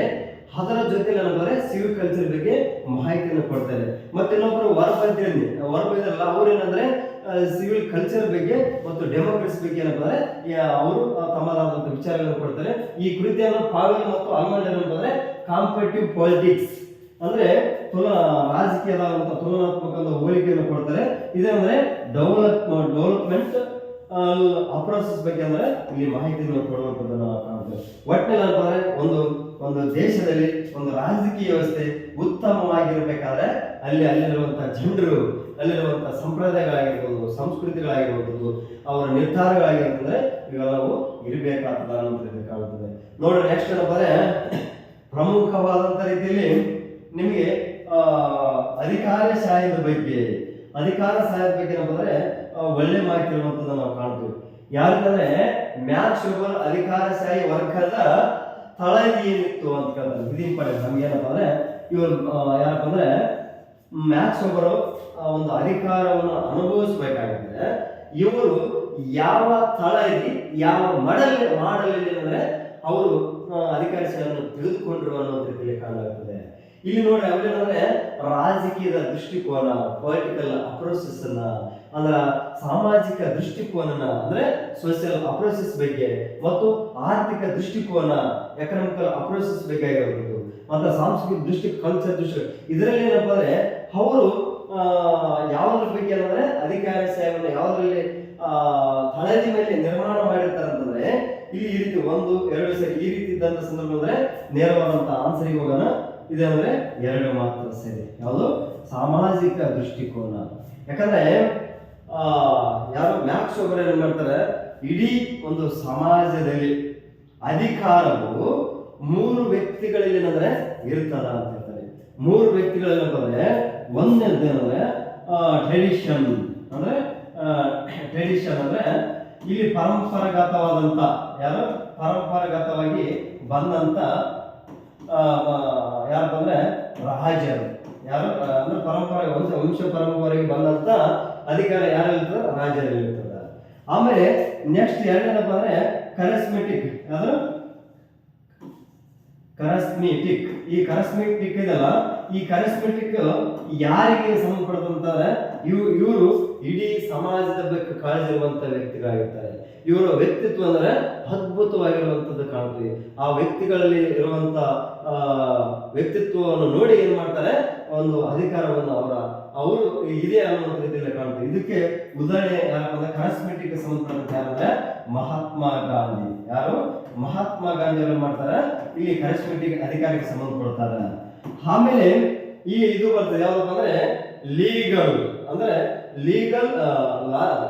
ಲೀಗಲ್ಗೆ ಸಂಬಂಧಪಟ್ಟಂತಂದ್ರೆ ಇಲ್ಲಿ ಅಧಿಕಾರವನ್ನು ಏನ್ ಮಾಡ್ತಾರ, ಇಲ್ಲಿ ಅನುಭವಿಸ್ತಾರ. ಕಾನೂನು ಪ್ರಕಾರ ಅಂದ್ರೆ ಇದು ಆಧುನಿಕ ಸರ್ಕಾರವನ್ನು ನಾವು ಕಾಣ್ತೇವೆ. ಈ ರೀತಿಯಾಗಿ ಅಂದ್ರೆ ಇವರು ತಮ್ಮದಾದಂತ ಅಧಿಕಾರವನ್ನು ಏನ್ ಮಾಡ್ತಾರೆ ಅಂದ್ರೆ ಸಮಾಜದ ಒಂದು ದೃಷ್ಟಿಯಲ್ಲಿ ಏನ್ ಮಾಡ್ಯಾರ, ಇದು 3 ಭಾಗಗಳಲ್ಲಿ ಮಾಡಿರುವಂತದ್ದು ನಾವು ಕಾಣುತ್ತೇವೆ. ಇವರು ಏನಂದ್ರೆ ಯಾವುದೇ ಒಂದು ಸಮಾಜದಲ್ಲಿ ಒಂದು ಅಧಿಕಾರವೇನಪ್ಪ ಅಂದ್ರೆ ಸಮಾಜ ಆಧಾರದ ಮೇಲೆ, ಯಾಕಂದ್ರೆ ಅಧಿಕಾರ ಏನಪ್ಪ ಫಸ್ಟ್ ಇಟ್ಕೊಂಡಿರುವಂತದ್ದು ಏನಪ್ಪ ಅಂದ್ರೆ ಇಲ್ಲಿ ಸಮಾಜ ಆದ್ಮೇಲೆ ನಂತರ ರಾಜ್ಯಗಳು ಈ ರೀತಿಯಾಗಿ ಇಟ್ಕೊಂತ ಏನಂತಂದ್ರೆ ಇಲ್ಲಿ ಅಧಿಕಾರವನ್ನು ಪಡ್ಕೊಂಡವ ಅನ್ನೋ ರೀತಿ ಕಾಣ್ತೇವೆ. ಒಟ್ಟು ಒಂದು ಅಧಿಕಾರ ಒಂದು ಅಧಿಕಾರ ಏನಪ್ಪ ಅಂದ್ರೆ ಉತ್ತಮವಾಗಿ ಇರಬೇಕಾಗಿದ್ದರೆ ಅಲ್ಲಿ ಏನಿರ್ಬೇಕು, ಅಲ್ಲಿನ ಜನರು ಏನ್ ಮಾಡ್ಬೇಕು, ಒಳ್ಳೆತನದಿಂದ ಅಧಿಕಾರವನ್ನು ಅನುಭವಿಸಲಿಕ್ಕೆ ಏನಂದ್ರೆ ಇವರು ತಮ್ಮದಾದಂತ ಒಂದು ಆಡಳಿತ ಇರಬೇಕು, ಎಫಿಷಿಯನ್ಸಿ ಆಗಿರ್ಬೇಕು, ಅಕೌಂಟಬಿಲಿಟಿ ಇರಬೇಕು, ಮತ್ತಂದ್ರೆ ಹೆರಾರಿಕೆಯಾಗಿ ಇರುವಂತದ್ದು ಕಾಣಲಾಗ್ತದೆ. ಮತ್ತಂದ್ರೆ ಅಧಿಕಾರ ಇದಾದಪ್ಪ ಅಂದ್ರೆ ಶ್ರಮ ವಿಭಜನೆ ಆದ್ರ ಮೇಲೆ ಅಂದ್ರೆ ಇರಬೇಕು ಅನ್ನೋ ರೀತಿಯಲ್ಲಿ ಯಾರು ಮ್ಯಾಕ್ಸ್ ವೆಬರ್ ಅವರು ತಮ್ಮದಾದಂತ ವಿಚಾರಗಳನ್ನು ಹೇಳಿರುವಂತದ್ದು ನಾವು ಕಾಣ್ತೀವಿ. ನೆಕ್ಸ್ಟ್ ನೋಡ್ರಿ, ಯಾವ್ದಂದ್ರೆ ಇಲ್ಲಿ ಪ್ರಮುಖವಾಗಿ ಏನಂದ್ರೆ ಮ್ಯಾಕ್ಸ್ ವೆಬರ್ ಇವರೇನಂದ್ರೆ ಅಧಿಕಾರಿಶಾಹಿಗೆ ಸಂಬಂಧಪಟ್ಟಂತೆ ತಮ್ಮದಾದಂತ ವಿಚಾರಗಳನ್ನು ಇವರು ಹೇಳ್ತಾರೆ. ಯಾವ್ದಂದ್ರೆ ಅಧಿಕಾರಶಾಹಿಯ ಬಗ್ಗೆ. ಅಂದ್ರೆ ಈ ಯಾವುದೇ ಆಗಲಿ ಅಧಿಕಾರಿಶಾಹಿ ಅಂದ್ರೆ ಬ್ಯೂರೋಕ್ರಸಿ ಬಗ್ಗೆ ಇವರು ಮಾಹಿತಿಯನ್ನು ಕೊಡ್ತಾರೆ. ಮ್ಯಾಕ್ಸ್ ವೆಬರ್ ಅವರು ಯಾವುದೇ ಒಂದು ಹಂತದಂದ್ರೆ ಒಂದು ಸಂಸ್ಥೆಯಲ್ಲಿ ಏನಿರ್ಬೇಕಂತಂದ್ರೆ ಎರರ್ಕಿಯ ರೂಪದಲ್ಲಿ ಇರಬೇಕು ಅನ್ನೋದು ಅಂದ್ರೆ ಶ್ರೇಣೀಕರಣದ ರೂಪದಲ್ಲಿ ಇರಬೇಕು. ಅದ್ರ ಜೊತೆ ಅಂದ್ರೆ ಅಲ್ಲಿರುವಂತ ಅಧಿಕಾರಿಗಳೇನಪ್ಪ ಅಂದ್ರೆ ಇಡೀ ಸಮಾಜದ ಬಗ್ಗೆ ಅಂದ್ರೆ ಕಾಳಜಿಯನ್ನು ವಹಿಸಬೇಕು ಅನ್ನೋ ರೀತಿಯಲ್ಲಿ ಕಾಣ್ತದೆ. ಅದೇ ಮೂಲಕ ಆ ಒಂದು ಸರ್ಕಾರ ಏನಿರ್ಬೇಕಂದ್ರೆ ದಕ್ಷವಾಗಿರ್ಬೇಕು, ದಕ್ಷತೆಗೆ ಮಾಹಿತಿ ಕೊಡ್ತಾರೆ. ಮತ್ತು ಕಾರ್ಯನಿರ್ವಹಣೆ ಕಾರ್ಯನಿರ್ವಹಣೆ ಬಗ್ಗೆ ಏನಪ್ಪ ಅಂದ್ರೆ ಇಲ್ಲಿ ಕಾಳಜಿಯನ್ನು ಇರಬೇಕಾಗುತ್ತದೆ. ಮತ್ತೆ ಇನ್ನೊಂದೇನಂದ್ರೆ ಅವರು ತಮ್ಮದಾದಂತ ರೀತಿಯಲ್ಲಿ ಅಂದ್ರೆ ಅಲ್ಲಿನ ಜನರು, ಅಲ್ಲಿರುವಂತ ಅಧಿಕಾರಿಗಳು ಅಂದ್ರೆ ಉತ್ತಮವಾದಂತ ಆಡಳಿತಿಗೆ ಏನಪ್ಪ ಅಂದ್ರೆ ಅವರು ಗಮನ ಹರಿಸಿರುವಂತ ವ್ಯಕ್ತಿ ಆಗಿರ್ತಾರೆ. ಯಾರು? Max weber. ಇಲ್ಲಿ ಒಳ್ಳೆ ಒಳ್ಳೆ ಕಾಂಟಿಗಳು ನಮ್ಮ ಲಕ್ಷ್ಮೀ ಸ್ಪರ್ಧೆಯಿಂದ ತಮ್ಮೆಲ್ಲರಿಗೂ ಅವಕಾಶ ಇದೆ. ಅಂದ್ರೆ ಅದಕ್ಕಾಗಿ ಏನಪ್ಪ ಅಂದ್ರೆ ನೀವು ಈಗಾಗಲೇ ಒಂದಾಗಲಿ ಎರಡಾಗಲಿ ಒಂದು 3 ವಿಡಿಯೋಗಳನ್ನು ನೋಡಿ. ಯಾಕಂದ್ರೆ ನಿಮ್ಮ ಸಮಯವನ್ನು ನಾವೇನ್ ಮಾಡ್ತು, ಎಕ್ಸಾಮ್ ಹತ್ತಿರ ಬರೋದ್ರಿಂದ ನಿಮ್ಮ ಸಮಯವನ್ನು ನಾವು ಆಲ್ಮೋಸ್ಟ್ ಅಂತಂದ್ರೆ ರಿಡ್ಯೂಸ್ ಮಾಡ್ಲಿಕ್ಕೆ ಅಂದ್ರೆ ಪ್ರಯತ್ನ ಪಡ್ತೀವಿ. ಅದಕ್ಕಾಗಿ ಅಂದ್ರೆ ತಮಗೆ ವಿಡಿಯೋಗಳು ಇಷ್ಟ ಆದ್ರೆ ಲೈಕ್, ಶೇರ್, ಸಬ್ಸ್ಕ್ರೈಬ್ ಮಾಡಿ ಅಂತೇಳಿ ತಮ್ಮಲ್ಲಿ ಮನವಿ ಮಾಡ್ತಿದ್ವಿ. ನೆಕ್ಸ್ಟ್ ಮುಂದಿನ ಸ್ಲೈಡ್ ಹೋಗೋಣ. ಇಲ್ಲಿ ಯಾವ್ದಂತಂದ್ರೆ ರಾಬರ್ಟ್ ಓವನ್ಗೆ ಸಂಬಂಧಪಟ್ಟಂತೆ ಇಲ್ಲಿ ಪ್ರಮುಖವಾದಂತ ಪ್ರಶ್ನೆಯನ್ನು ನೋಡ್ತೀವಿ. ಇಲ್ಲಿ ರಾಬರ್ಟ್ ಓವನ್ ಅಂತಂದ್ರೆ ಇವರು ತಮ್ಮದಾದಂತ ರೀತಿಯಲ್ಲಿ ಅಂದ್ರೆ ಇಲ್ಲಿ ಪ್ರಮುಖವಾದಂತ ಮಾಹಿತಿಯನ್ನು ಕೊಡ್ತಾರೆ. ಏನಂತಾರೆ, ರಾಬರ್ಟ್ ಓವನ್ ನಿರೂಪಿಸಿರುವಂತ ಸಮಾಜವಾದ ಯಾವುದು? ಸಮಾಜವಾದ ಮುಂದಿನದಂತೆ ಕರೆಯಲಾಗಿದೆ ಅನ್ನೋ ರೀತಿಯಲ್ಲಿ ಕಾಣಲಾಗುತ್ತದೆ. ಅಂದ್ರೆ ನೋಡ್ರಿ, ಯಾವುದೇ ಒಂದು ಸಮಾಜ ಇದೆಯಲ್ಲ, ಇದೇನಂದ್ರೆ ವೈಜ್ಞಾನಿಕ ಸಮಾಜವಾದ ಅಂತಂದ್ರೆ ಈಗಾಗಲೇ ನಿಮಗೆ ಗೊತ್ತಿರ್ತದೆ. ಅಂದ್ರೆ ಈ ವೈಜ್ಞಾನಿಕ ಸಮಾಜವಾದಕ್ಕೆ ಸಂಬಂಧಪಟ್ಟಂತಂದ್ರೆ ಒಂದು ಸಮಾಜದಲ್ಲಿ ಇಲ್ಲಂದ್ರೆ ಆರ್ಥಿಕವಾಗಿ ಮತ್ತು ಒಂದು ಬದಲಾವಣೆ ಆಗ್ಬೇಕಾಗಿದ್ರೆ ಅಲ್ಲಿ ಅಂದ್ರೆ ವೈಜ್ಞಾನಿಕವಾದಂತ ವಿಚಾರಗಳ ಮೂಲಕ ಬದಲಾವಣೆ ಆಗ್ಬೇಕು ಅನ್ನೋ ರೀತಿಯಲ್ಲಿ ವೈಜ್ಞಾನಿಕ ಸಮಾಜದಲ್ಲಿ ಕಾಣ್ತದೆ. ಅಂದ್ರೆ ಮಾರ್ಕ್ಸಿಸ್ಟ್ ಸಂಬಂಧಪಟ್ಟಂತೆ ಕಾಣ್ತದೆ. ಇಲ್ಲಿ ಈ ವೈಜ್ಞಾನಿಕ ಸಮಾಜವಾದಕ್ಕೆ ಸಂಬಂಧಪಟ್ಟಂತೆ ಇಲ್ಲಿ ವ್ಯಕ್ತಿಗಳು ಯಾರು ಬಂದರೆ ಕಾರ್ಲ್ ಮಾರ್ಕ್ಸ್ ಬರ್ತಾರೆ. ಆಮೇಲೆ ಎಂಜಲ್ಸ್ ಬರ್ತಾರೆ. ಇವರು ಈಗಾಗಲೇ ಏನಪ್ಪ ಅಂದ್ರೆ ಇಬ್ಬರು ಸೇರಿ ಏನ್ ಮಾಡಿದ್ರೆ ಕಮ್ಯುನಿಸ್ಟ್ ಮ್ಯಾನಿಫೆಸ್ಟೋ ಕೃತಿಯನ್ನು ಬರೆದಿರುವಂತ ಕಾಣುತ್ತದೆ. ಇವರ ಒಂದು ಗುರಿ ಇದೆಲ್ಲ ಏನಪ್ಪ ಅಂದ್ರೆ ವರ್ಗರಹಿತ ಸಮಾಜ ಅಂದ್ರೆ ಕ್ಯಾಸ್ಟ್ಲೆಸ್ ವರ್ಗರಹಿತ ಸಮಾಜ ಕಟ್ಟಬೇಕು ಅನ್ನೋ ರೀತಿಗೆ ಕಾಣುತ್ತದೆ. ಮತ್ತು ಶ್ರಮ ವಿಭಜನೆ ಬಗ್ಗೆ ಏನಪ್ಪ ಅಂದ್ರೆ ಇಲ್ಲಿ ಕಾಣಲಾಗ್ತದೆ. ಮತ್ತು ಇವರಿಗೆ ಏನಪ್ಪ ಅಂದ್ರೆ ವೇತನ ಅಂದ್ರೆ ಒಂದು ಸಮಾನವಾದಂತ ರೀತಿಯಲ್ಲಿ ಇರಬೇಕು. ಮತ್ತು ಇವರಂದ್ರೆ ಹೆಚ್ಚಿನ ಅವಧಿಯಲ್ಲಿ ಅಂದ್ರೆ ಕೆಲಸ ಮಾಡಬಾರ್ದು ಅನ್ನೋ ರೀತಿಯಲ್ಲಿ ಕಾರ್ಲ್ ಮಾರ್ಕ್ಸ್ ಮತ್ತು ಎಂಜಲರು ತಮ್ಮದಾದಂತಹ ವೈಜ್ಞಾನಿಕವಾದಂತಹ ಸಮಾಜದಲ್ಲಿ ಕಾಣಲಾಗ್ತದೆ. ಈ ವೈಜ್ಞಾನಿಕ ಸಮಾಜವಾದ ಇದೆಯಲ್ಲ, ಇದೇನಂದ್ರೆ ಅಂದಿನ ಕಾಲದಿಂದ ಇಂದಿನ ಕಾಲದವರೆಗೂ ಜೀವಂತವಾಗಿರುವಂತ ಒಂದು ವಿಷಯಗಳಿವೆ. ಆ ಜೀವಂತವಾದಂತ ವಿಷಯಗಳೇನಪ್ಪ ಅಂದ್ರೆ ಜನರೇನಂದ್ರೆ ಹೋರಾಟ ಮಾಡೋದು ಕಡಿಮೆ ಆಗಿದೆ. ಬಟ್ ಏನ್ ಮಾಡ್ತಾರೆ, ತಮ್ಮದಾದಂತ ಹಕ್ಕುಗಳಿಗಾಗಿ ಹೋರಾಟ ಮಾಡ್ತಾರೆ. ಮತ್ತು ತಮ್ಮದಾದಂತ ಬೋನಸ್ಗಳಿಗೆ ಸಂಬಂಧಿಸಿದಂತೆ ಹೋರಾಟ ಮಾಡ್ತಾರೆ. ಮತ್ತು ಈಗಾಗಲೇ ಮಾಲೀಕರಂದ್ರೆ ಶೋಷಣೆ ಮಾಡೋದ್ರ ವಿರುದ್ಧವಾಗಿ ಹೋರಾಟ ಮಾಡ್ತಾರೆ. ಇದು ಏನಂದ್ರೆ ಇತ್ತೀಚಿನ ಇದು ವೈಜ್ಞಾನಿಕವಾದಂತ ಒಂದು ವಿಚಾರಗಳನ್ನ ಬಂದ್ರೆ ನಾವು ಯಾವ ದೇಶದಲ್ಲಿ ಕಾಣ್ತೀವಿ ಅಂತಂದ್ರೆ ಇಲ್ಲಿ ರಷ್ಯಾದಲ್ಲಿ ಕಾಣ್ತೀವಿ, ಚೀನಾದಲ್ಲಿ ಕಾಣ್ತೀವಿ ಮತ್ತು ಕ್ಯೂಬಾದಲ್ಲಿ ಕಾಣುವಂಥದ್ದು ಕಾಣ್ತೀವಿ. ಬಟ್ ಅಂದ್ರೆ ಇವು ವೈಜ್ಞಾನಿಕವಾದಂತ ವಿಚಾರಗಳಂದ್ರೆ ಮೊದಲು ಶುದ್ಧವಾದಂತ ಮಾರ್ಕ್ಸಿಸ್ಟ್ ಇತ್ತು. ಬಟ್ ಏನಂದ್ರೆ ಅದನ್ನೇನಂದ್ರೆ ಸಡಿಲವಾಗಿರುವಂತದ್ದು ನಾವು ಕಾಣಲಾಗ್ತದೆ. ಬಟ್ ಅದೇ ಉತ್ತರ ಕೊರಿಯಾದಲ್ಲಿ ಇದೆಲ್ಲ ಅಲ್ಲಿ ಏನ್ ಮಾಡ್ತಾರೆ ಅಂದ್ರೆ ಅಲ್ಲಿ ವೈಜ್ಞಾನಿಕ ಸಂಬಂಧಕ್ಕಿಂತ ಅಲ್ಲಿ ಆಲ್ಮೋಸ್ಟ್ ಅಲ್ಲಿ ಒಂದು ಸಹಕಾರವಾದಂತ ರೀತಿಯಲ್ಲಿ ಕೊಲೆಬ್ರೇಷನ್ ರೀತಿಯಲ್ಲಿ ವೈಜ್ಞಾನಿಕ ಸಮಾಜವನ್ನು ಕಟ್ಟಿರುವಂಥದ್ದು ನಾವು ಕಾಣೋದು. ಇದು ವೈಜ್ಞಾನಿಕ ಸಮಾಜಕ್ಕೆ ಸಂಪರ್ಕ. ಇನ್ನೊಂದು ಯುಟೋಪಿಯನ್ ಸಮಾಜವಾದ. ಅಂದ್ರೆ ಈ ಯುಟೋಪಿಯನ್ ಸಮಾಜವಾದ ಅಂತಾರೆ ಇದಕ್ಕ ಆದರ್ಶ ಅಥವಾ ಕಲ್ಪನೆಯ ಸಮಾಜವಾದ ಅಂತ ಹೇಳಿ. ಕಲ್ಪನೆಯ ಸಮಾಜವಾದ ಇಲ್ಲಿ ಪ್ರಮುಖವಾಗಿ ಏನಪ್ಪ ಅಂದ್ರೆ ಪ್ರತಿಪಾದಕರು ಯಾರು ಬರ್ತಾರೆ ಅಂತಂದ್ರೆ ಇವರೇ ಬರ್ತಾರೆ. ಯಾರು? ರಾಬರ್ಟ್ ಓವನ್ ಬರ್ತಾನೆ. ಮತ್ತೆ ಇನ್ನೊಂದೇನಂದ್ರೆ ಇವರು ಸೈಂಟ್ ಸೈಮನ್ ಬರ್ತಾನೆ. ಯಾರು? ಸೈಂಟ್ ಸೈಮನ್ ಬರ್ತಾನೆ. ಇನ್ನೊಬ್ಬರು ಚಾರ್ಲ್ಸ್. ಯಾರು? ಚಾರ್ಲ್ಸ್ ಫುರಿಯರ್ ಅಂದ್ರೆ ಇವರು ಯಾವ್ದಂದ್ರೆ ಯುಟೋಪಿಯನ್ ಸಮಾಜವಾದಕ್ಕೆ ಬರುವಂತ ವ್ಯಕ್ತಿಗಳಾಗಿರ್ತಾರೆ. ಯಾಕಂದ್ರೆ ನೋಡಿ, ಯಾವುದೇ ಒಂದು ಸಮಾಜವು ಅಂದ್ರೆ ಫ್ಯೂಚರ್ ಅಲ್ಲಿ ಉತ್ತಮವಾಗಿರ್ಬೇಕಂದ್ರೆ ಇವ್ರು ಏನ್ ಮಾಡ್ತಾರೆ ಅಂದ್ರೆ ಕಲ್ಪನೆಯ ಆಧಾರದ ಮೇಲೆ ಅಂದ್ರೆ ಒಯ್ಯುವಂತ ಒಂದು ವ್ಯವಸ್ಥೆನ ಇವರು ಕಾಣ್ತಾರೆ. ಅಂದ್ರೆ ಇವರು ಒಂದು ರೀತಿ ಹೇಳ್ತಾರೆ ಅಂದ್ರೆ ಆರಾಮದಾಯಕ ಕುರ್ಚಿಯಲ್ಲಿ ಕುಂತ್ಕೊಂಡು ಕೂಡ್ತಲ್ಲ ಅಂತ ವ್ಯಕ್ತಿಗಳಿಗೆ ಸಂಬಂಧಪಡ್ತದ ಅನ್ನೋಂಥ ರೀತಿಯಲ್ಲಿ ಕಾಣ್ತಾರೆ. ಒಟ್ಟಂದ್ರೆ ಒಂದು ಕಲ್ಪನೆಯ ರೂಪದಲ್ಲಿ ರಚನೆ ಮಾಡಿರುವಂತದ್ದು ನಾವು ಯುಟೋಪಿಯನ್ ಸಮಾಜದ ಸಂಪರ್ಕ. ಅಂದ್ರೆ ರಾಬರ್ಟ್ ಓವನ್ ಅವರು ನಿರ್ಮಿಸಿರುವಂತಹ ಸಮಾಜವಾದ ಏನಪ್ಪ ಅಂದ್ರೆ ಯಾವುದು? ಯುಟೋಪಿಯನ್ ಸಮಾಜದ ಬಗ್ಗೆ ಅಂದ್ರೆ ಇಲ್ಲಿ ಮಾಹಿತಿ ಕೊಡ್ತಾರೆ. ನೆಕ್ಸ್ಟ್ ಇಲ್ಲಿ ಗಿಲ್ಡ್ ಸಮಾಜವಾದ. ಈ ಗಿಲ್ಡ್ ಸಮಾಜವಾದಕ್ಕೆ ಸಂಬಂಧಪಟ್ಟಂತೆ ಪ್ರತಿಪಾದಕರು ಯಾರು ಬರ್ತಾರೆ ಅಂದ್ರೆ GDH ಕೋಲ್ ಬರ್ತಾನೆ.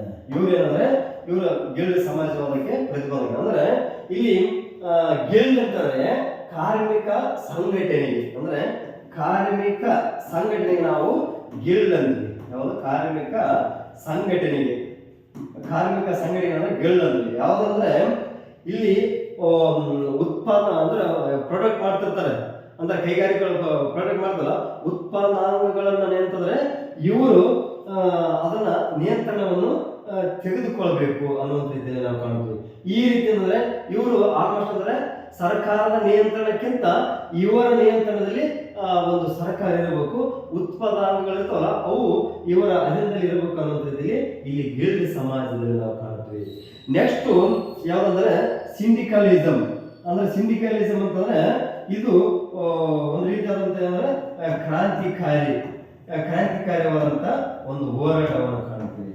ಇದು ಇದಾದಂದ್ರೆ ಗಿಲ್ಡ್ ಸಮಾಜದಲ್ಲ, ಇದು ಶಾಂತಿಯುತವಾದಂತ ಹೋರಾಟ ಕಾಣ್ತೀವಿ. ಶಾಂತಿಯುತವಾದಂತ ಹೋರಾಟ ಇಲ್ಲಿ ಯಾವ ರೀತಿಯಲ್ಲಿ ಅಷ್ಟಾಗಲ್ಲ. ಇಲ್ಲಿ ಅಂದ್ರೆ ಸಿಂಡಿಕಲಿಸಮ್ ಅಂದ್ರೆ ಒಂದು ಬದಲಾವಣೆ ಕ್ರಾಂತಿಕಾರಿಯಾಗಿ ಹೋರಾಟ ಮಾಡ್ತಾರೆ. ಅಂದ್ರೆ ಯಾವುದೇ ಒಂದು ಉತ್ಪನ್ನಗಳಿರ್ತವಲ್ಲ ಅದನ್ನೇನಪ್ಪ ಅಂದ್ರೆ ಇವರು ಸ್ವಾಧೀನಪಡಿಸ್ಕೊಂತಾರೆ. ಆ ಸ್ವಾಧೀನಪಡಿಸಿಕೊಂಡು ತಮ್ಮದಾದಂತ ರೀತಿಯಲ್ಲಿ ಇವರು ಇದು ಮಾಡ್ತಾರೆ. ಅಂದ್ರೆ ಯೂನಿಯನ್ ಟ್ರೇಡ್ಗಳ ಮೂಲಕ. ಯಾವುದು? ಯೂನಿಯನ್ ಟ್ರೇಡ್ಗಳ ಮೂಲಕ ಇವ್ರು ಏನ್ ಮಾಡ್ತಾರೆ? ಕ್ರಾಂತಿಯನ್ನು ಮಾಡ್ತಾರೆ. ಕ್ರಾಂತಿಯನ್ನು ಮಾಡಿ ಇವ್ರು ಏನ್ ಮಾಡ್ತಾರೆ ಅಂದ್ರೆ ಇಡೀ ಒಂದು ಕಾರ್ಮಿಕರಿಗೆ ಸಮಸ್ಯೆಗಳಾದಾಗ ಇವ್ರು ಏನ್ ಮಾಡ್ತಾರೆ? ಮುಷ್ಕರ ಮಾಡ್ತಾರ, ಪ್ರತಿಭಟನೆ ಮಾಡ್ತಾರ, ತಮ್ಮ ಹಕ್ಕುಗಳಿಗೆ ಹೋರಾಟ ಮಾಡುವಂಥದ್ದು ನಾವು ಇಲ್ಲಿ ಕಾಣಲಾಗುತ್ತದೆ. ಇಲ್ಲಿ ಯಾರಂದ್ರೆ ಈ ಪ್ರತಿಪಾದಕರು ಯಾರು ಬರ್ತಾರೆ ಅಂದ್ರೆ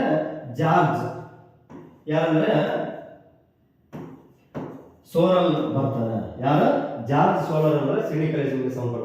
ಇದನ್ನ ನಾವು ನೆನಪಿಡ್ಬೇಕಂದ್ರೆ ಇದನ್ನ ಕಾಮನ್ ಆಗಿ ಏನ್ ಮಾಡ್ಬೇಕಂದ್ರೆ ನೀವು ಇದು ಸೋಲಾರ್ ಅಂತ ಇರ್ತದೆ. ಯಾವುದು? ಸೋಲಾರ್. ಈ ಸೋಲಾರ್ ಅಂತ ನೀವು ನೆನಪಿಡಿದ್ರೆ ತಾನೇ ಬರ್ತದೆ. ಈ ಕಡೆ ಬರ್ತದೆ, ಇದು ಮುಂದೆ ಇದನ್ನು ಈ ರೀತಿಯಾಗಿ ನೆನಪಿಡಿದ್ರೆ ಇದು ಗಿಲ್ಡ್ ಸಮಾಜವಾದಂತಂದ್ರೆ GDH ಕೋಲ್. ಯಾರು? GDH ಕೋಲ್ ಅಂದ್ರೆ ಇವಾಗ ಏನಂದ್ರೆ ನಮ್ಮ ಮನೆಗಳಿಂದ ಜೀಡ್ ಇರ್ತದೆ. ಆ ಜೀಡನ್ನ ನಾವು ತೆಗಿಬೇಕಾದ್ರೆ ಏನ್ ಮಾಡ್ತಂದ್ರೆ ಕೋಲುಗಳ ಮೂಲಕ ತೆಗಿತಲ್ಲ. ಅದ್ರಾಗ ಗಿಲ್ಡ್ ಸಮಾಜ ಅಂದ್ರೆ GDH ಕೋಲ್ ಅಂತೇಳಿ ಈ ರೀತಿ ನೆನಪಿಡಿದ್ರು. ನಿಮ್ಗೆ ಏನಂದ್ರೆ ಪರಿಪೂರ್ಣವಾದಂತ ಮಾಹಿತಿ ಅಂದ್ರೆ ಇಲ್ಲಿ ಗೊತ್ತಾಗ್ತದೆ. ನೆಕ್ಸ್ಟ್ ನೋಡೋಣ. ಹಂತವಾದಂತ ರೀತಿಯಲ್ಲಿ ನಮ್ಮಲ್ಲಿ ಅಂದ್ರೆ ವೈಜ್ಞಾನಿಕವಾದಂತಹ ಸಮಾಜ ಅಂದ್ರೆ ಈಗಾಗಲೇ ಅಂದ್ರೆ ಒಂದು ಯಾರಂದ್ರೆ ಕಾರ್ಲ್ ಮಾರ್ಕ್ಸ್ ಆಗಿರ್ಬೋದು ಮತ್ತು ಎಂಜಲ್ಸ್ ಆಗಿರ್ಬೋದು ಇವ್ರು ಏನ್ ಮಾಡ್ತಾರೆ? ವರ್ಗ ಹೋರಾಟವನ್ನು ಮಾಡ್ತಾರೆ. ಸ್ಟ್ರಗಲ್ ಕ್ಲಾಸ್ಗಳ ಬಗ್ಗೆ ಏನಾದ್ರು ಹೋರಾಟ ಮಾಡ್ತಾರೆ. ಮತ್ತೆ ತಮ್ಮದಾದಂತ ಒಂದು ಸಮಯ ಉಳಿತ ಅಂದ್ರೆ ಕೂಲಿ ಕಾರ್ಮಿಕರು ಏನ್ ಮಾಡ್ತಾರೆ? ಹೆಚ್ಚಿನ ಅವಧಿಗೆ ಏನಂದ್ರೆ ದುಡಿಸಿಕೊಳ್ಳುವಂತ ಒಂದು ವ್ಯವಸ್ಥೆ ಮಾಡ್ತಾರೆ. ಅಂದ್ರೆ ಅಲ್ಲಿನ ಸಮಾಜ ಏನ್ ಮಾಡ್ತಾರೆ, ಅಲ್ಲಿ ಮಾಲೀಕರು ಇರ್ತಾರೆ ಇಲ್ಲಿ ಹೋರಾಟ ಮಾಡುವಂತದನ್ನ ನಾವು ಕಾಣಲಾಗ್ತದೆ. ಇಲ್ಲಿ ಅಂದ್ರೆ ಅಂದ್ರೆ ಫ್ಯಾಕ್ಟರಿಗಳಾಗಿರುವಂಥದ್ದು, ಇಲ್ಲಿ ಅಂದ್ರೆ ಅಲ್ಲಿರುವಂತಹ ಕಾರ್ಮಿಕರಂದ್ರೆ ಅಲ್ಲಿ ಹಿಂಸೆಯನ್ನು ಕೊಡುವಂಥದ್ದು ನಾವು ಕಾಣ್ತೀವಿ. ಅದೇ ರೀತಿ ಅಂದ್ರೆ ಇಲ್ಲಿ ಒಂದು ಇದೆ ನೋಡ್ರಿ, ಯಾವ್ದಂದ್ರೆ ನಾವು ಏನಂದ್ರೆ ಸಂಕೋಲೆ ಅಂದ್ರೆ ಎಲ್ಲಾ ಕಾರ್ಮಿಕರಂದ್ರೆ ನೀವು ಸಂಕೋಲಿನಿಂದ ಮುಕ್ತಿ ಹೊಂದುತ್ತೀರಿ ಅಂತೇಳಿ ಯಾರು ಹೇಳ್ತಾರೆ, ಕಾರ್ಲ್ ಮಾರ್ಕ್ಸ್ ಹೇಳಿರುವಂಥದ್ದು ನಾವು ಒಟ್ಟು ಅಂದ್ರೆ ವೈಜ್ಞಾನಿಕ ಸಮಾಜವಾದಕ್ಕೆ ಸಂಬಂಧಪಟ್ಟಂತೆ ಇಲ್ಲಿ ಇಮೇಜ್ ಇರುವಂತದ್ದನ್ನು ನಾವು ಕಾಣ್ತೀವಿ. ಅದೇ ನೆಕ್ಸ್ಟ್ ಏನಪ್ಪ ಅಂದ್ರೆ ಯುಟೋಪಿಯನ್ ಸಮಾಜವಾದ ಅಂದ್ರೆ ಇದೇನಂದ್ರೆ ಒಂದು ಕಲ್ಪನೆ ಅಂದ್ರೆ ಒಂದು ಡ್ರೀಮ್ ಕಾಣುವಂಥದ್ದು, ಅಂದ್ರೆ ಭವಿಷ್ಯದಲ್ಲಿರುವಂತ ಒಂದು ಸಮಾಜ ಹಿಂಗಿರ್ಬೇಕಪ್ಪ ಅಂತೇಳಿ ಅಂದ್ರೆ ಇಲ್ಲಿ ಕಾಣುವಂಥದ್ದನ್ನು ನಾವು, ಇದು ಯುಟೋಪಿಯನ್ ಸಮಾಜದ ಸಂಬಂಧಪಟ್ಟಂತೆ ಒಂದು ಇಮೇಜ್ ಇರುವಂಥದ್ದು ನಾವು ಕಾಣ್ತೀವಿ. ನೆಕ್ಸ್ಟ್ ಯಾವ್ದು ಬರ್ತಂದ್ರೆ ಇಲ್ಲಿ ಉಳಿದಂಥದ್ದು ನೋಡೋಣ. ಯಾವ್ದಂದ್ರೆ ಇಲ್ಲಿ ಗಿಲ್ಡ್ ಸಮಾಜವಾದ ಅಂದ್ರೆ ಇಲ್ಲಿ ಏನ್ ಮಾಡ್ತಾರೆ, ಒಂದು ಕಾರ್ಮಿಕರ ಒಂದು ಸಹಕಾರದ ಮೂಲಕ ಇಲ್ಲಿ ಉತ್ಪನ್ನಗಳನ್ನ ತಮ್ಮ ಹಿಡಿತಕ್ಕೆ ಪಡೆದುಕೊಂಡು ಏನ್ ಮಾಡ್ತಾರೆ, ಇಲ್ಲಿ ಮೃದುವಾದಂತ ರೀತಿಯಲ್ಲಿ ಅಂದ್ರೆ ಕೆಲಸ ಕಾರ್ಯಗಳನ್ನು ಮಾಡೋದು. ಸಹಕಾರವಾದಂತ ಒಕ್ಕೂಟ ಇರ್ತದೆ, ಕಾರ್ಮಿಕರಂದ್ರೆ ಒಕ್ಕಟ್ಟಂತೆ ಇಲ್ಲಿ ಕೆಲಸ ಮಾಡುವಂಥದ್ದು ನಾವು ಗಿಲ್ಡ್ ಸಮಾಜದಲ್ಲಿ ಕಾಣ್ತೀವಿ. ಇದಂದ್ರೆ ಸಿಂಡಿಕಲಿಸಮ್ ಅಂತಂದ್ರೆ ಇಲ್ಲಿ ಇದೇನ್ ಮಾಡ್ತಾರೆ, ಟ್ರೇಡ್ ಯೂನಿಯನ್ಗಳ ಮೂಲಕ ಇವ್ರು ಏನ್ ಮಾಡ್ತಾರೆ, ಒಂದು ಕಾರ್ಮಿಕರಿಗೆ ಸಮಸ್ಯೆ ಆದಾಗ ಹೋರಾಟ ಮಾಡ್ತಾರೆ, ಪ್ರತಿಭಟನೆ, ಈ ರೀತಿಯಾದಂತ ಇಲ್ಲೆಲ್ಲ ಮಾಡುವಂಥದ್ದನ್ನು ನಾವು ಇಲ್ಲಿ ಕಾಣ್ತೀವಿ. ಒಟ್ಟೇನಪ್ಪ ಅಂದ್ರೆ ಇವೆಲ್ಲ ಸಮಾಜಗಳನ್ನ ಬಂದ್ರೆ ಅಲ್ಲಿರುವಂತ ನೈಜವಾದಂತ ಚಿತ್ರಣ ಅಂದ್ರೆ ಈ ಚಿತ್ರಗಳನ್ನು ನೋಡೋದ್ರ ಮೂಲಕ ನಿಮಗೆ ಗೊತ್ತಾಗ್ತದೆ. ನೆಕ್ಸ್ಟ್ ನೋಡೋಣ, ಇಲ್ಲಿ ಹಂತವಾದಂತ ರೀತಿಯಲ್ಲಿ ನಮ್ಗೆ ಅಂದ್ರೆ ಭಾರತದಲ್ಲಿ ಪ್ರಮುಖವಾದಂತ ಪರಿಸರ ಚಳವಳಿಗಳ ಬಗ್ಗೆ ನೋಡೋಣ. ಯಾಕಂದ್ರೆ ಭಾರತದಲ್ಲಿ ಪ್ರಮುಖವಾದಂತ ಪರಿಸರ ಚಳವಳಿಗಳು ಬಂದ್ರೆ ಇಲ್ಲಿ ಯಾಕಂದ್ರೆ ಇಲ್ಲಿನ ನೆಲ ಜಲ ಎಲ್ಲವನ್ನಂದ್ರೆ ಅವನವನ್ನು ಉಳಿಸ್ಬೇಕೆಂಬ ಒಂದು ಉದ್ದೇಶ ಇರುವಂತದನ್ನು ನಾವು ಕಾಣಲಾಗ್ತದೆ. ಇಲ್ಲಿ ನೋಡ್ರಿ ಯಾವ್ದಂತಾರೆ, ಈ ಸೈಡ್ ಇರುವಂತದ್ದು ಎನ್ವಿರಾನ್ಮೆಂಟ್ ಮೂವ್ಮೆಂಟ್ ಅಂದ್ರೆ ಪರಿಸರದ ಚಳವಳಿಗಳು ಕಾಣ್ತಾ, ಇಲ್ಲಿ ಯಾವ್ದೋ ಪರಿಸರಕ್ಕೆ ಸಂಬಂಧಪಟ್ಟಂತೆ ಚಳವಳಿಗಳು ಈ ಸೈಡ್, ಇಲ್ಲಿ ಪರಿಸರಕ್ಕೆ ಸಂಬಂಧಪಟ್ಟಂತ ಚಳವಳಿಗಳು. ಇಲ್ಲಿ ಅಂದ್ರೆ ರಾಜ್ಯ, ಇದು ಈ ಸೈಡ್ ಇರುವಂತ ರಾಜಕಾರಣ. ಇಲ್ಲಿ ನೋಡಿ ನರ್ಮದಾ ಬಚಾವೋ ಆಂದೋಲನ, ನರ್ಮದಾ ಬಚಾವೋ ಆಂದೋಲನ ಬಂದ್ರೆ ಯಾವ ರಾಜ್ಯದಲ್ಲಿ ಆಯಿತು ಅಂದ್ರೆ ಯಾವುದು, ಮಧ್ಯ ಪ್ರದೇಶದಲ್ಲಿ ಆಗ್ತದೆ. ಓಕೆ, ಮಧ್ಯ ಪ್ರದೇಶದಲ್ಲಿ ಅಂದ್ರೆ ನರ್ಮದಾ ಬಚಾವೋ ಆಗಿರುವಂತ ಕಾಣ್ತವೆ. ಇದರ ಒಂದು ಮಾಹಿತಿಯನ್ನು ನೋಡಿದಾಗ ಇದರಲ್ಲಿ ಇರುವಂತ ನರ್ಮದಾ ಬಚಾವೋ ಆಂದೋಲನ ಇದೆಲ್ಲ ಇದೇನಂತಾರೆ, ನರ್ಮದಾ ನದಿಗೆ ಅಣೆಕಟ್ಟನ್ನು ಕಟ್ತಿರ್ತಾರೆ, ಅದನ್ನ ಪ್ರತಿಭಟನೆ ಸಲುವಾಗಿ ಅಂದ್ರೆ ಇದು ಹೋರಾಟ ಮಾಡಿರುವಂತದ್ದು ನಾವು ಕಾಣುತ್ತೇವೆ. ನರ್ಮದಾ ನದಿಗೆ ಸಂಬಂಧಪಟ್ಟಂತೆ ಲೀಡರ್ಸ್ ಯಾರು ಇರ್ತಾರೆ ಅಂದ್ರೆ ಮೇಧಾ ಪಟ್ಕರ್, ಬಾಬಾ ಹಂಪೇರ್ ಅಂತಂದ್ರೆ ಅಲ್ಲಿ ಹೋರಾಟ ಮಾಡುವಂತ ಪ್ರಮುಖವಾದಂತ ವ್ಯಕ್ತಿಗಳಾಗಿರುವಂತದ್ದು ನಾವು ಕಾಣ್ತೀವಿ. ಅದೇ ರೀತಿ ಅಂದ್ರೆ ನೆಕ್ಸ್ಟ್ ಚಿಪ್ಕೋ ಚಳವಳಿ. ಈ ಚಿಪ್ಕೋ ಚಳವಳಿ ಎಲ್ಲಿ ಇದೆ ಅಂತಂದ್ರೆ ಉತ್ತರಾಖಂಡದಲ್ಲಿರುವಂತದ್ದು ನಾವು ಕಾಣ್ತೀವಿ. ಅಲ್ಲಿ ಇದು ಎಷ್ಟಪ್ಪ ಅಂದ್ರೆ 1973ರಲ್ಲಿ ಕಾಣಲಾಗ್ತದೆ. ಇಲ್ಲಿ ನೋಡ್ರಿ ಈ ಚಿಪ್ಕೋ ಚಳವಳಿಗೆ ಸಂಬಂಧಪಟ್ಟಂತೆ ಇದರ ನಾಯಕತ್ವವನ್ನು ವಹಿಸಿದಂತವರು ಯಾರು ಅಂತಂದ್ರೆ ಚಾಂಡಿ ಪ್ರಸಾದ್ ಭಟ್. ಯಾರು ಬರ್ತಾರೆ ಅಂದ್ರೆ ಚಾಂಡಿ ಪ್ರಸಾದ್ ಭಟ್. ಇವರ ನಾಯಕತ್ವದಲ್ಲಿ ಅಂದ್ರೆ ಇಲ್ಲಿ ಹೋರಾಟ ಮಾಡ್ತದೆ. ಮತ್ತೆ ಇದರಲ್ಲಿ ಪ್ರಮುಖವಾದಂತ ನಾಯಕರು ಯಾರು ಬರ್ತಾರೆ, ಸುಂದರಲಾಲ್ ಬಹುಗುಣ ಬರ್ತಾನ. ಮತ್ತೆ ಅದೇ ರೀತಿ ಅಂದ್ರೆ ಗೌರಾದೇವಿ, ಯಾರು ಗೌರಾ ದೇವಿ ಏನಂದ್ರೆ ಇದಕ್ಕೆ ಸಂಬಂಧಪಟ್ಟಂತ ಇಲ್ಲಿ ಲೀಡರ್ಸ್ ಆಗಿರ್ತಾರೆ.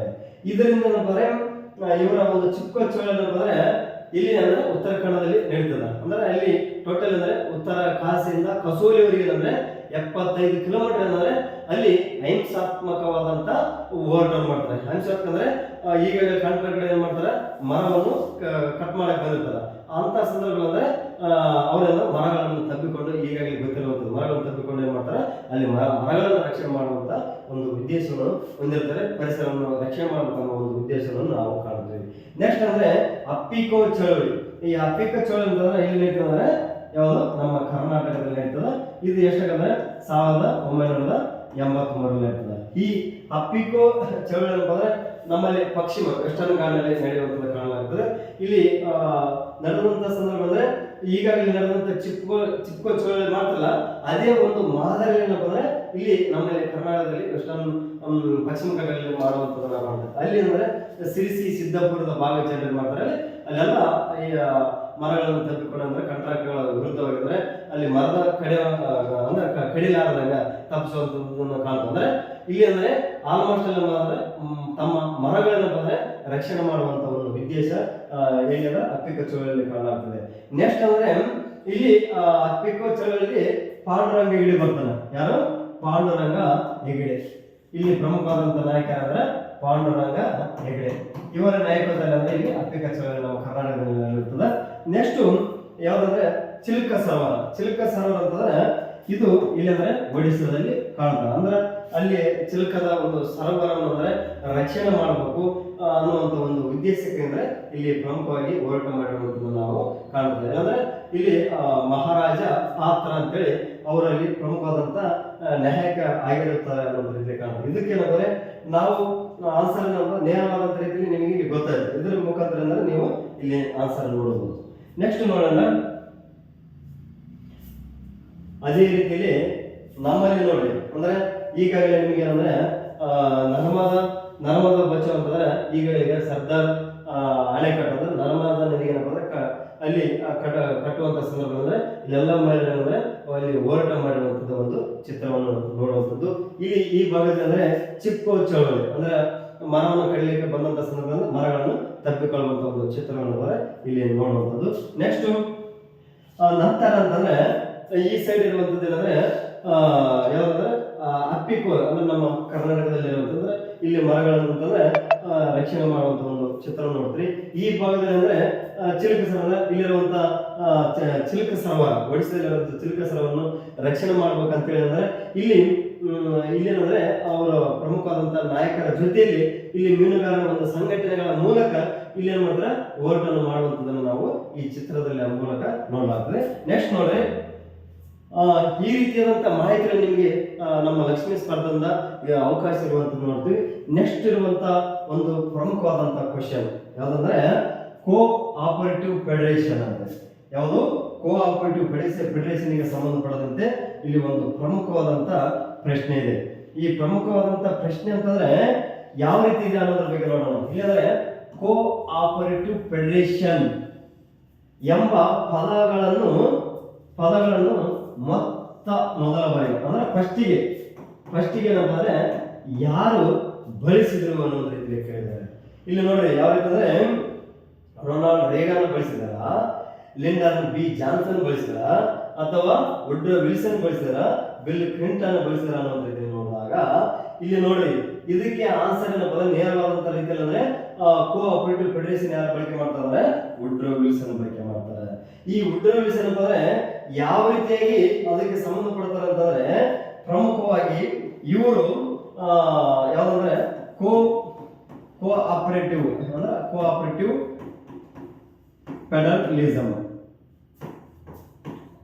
ಫೆಡರೇಷನ್ ಹ್ಯಾಂಡ್ ಅದೇ ಸೇಮ್ ಆಗಿರುವಂತದ್ದು ಫೆಡರಲಿಸಂ.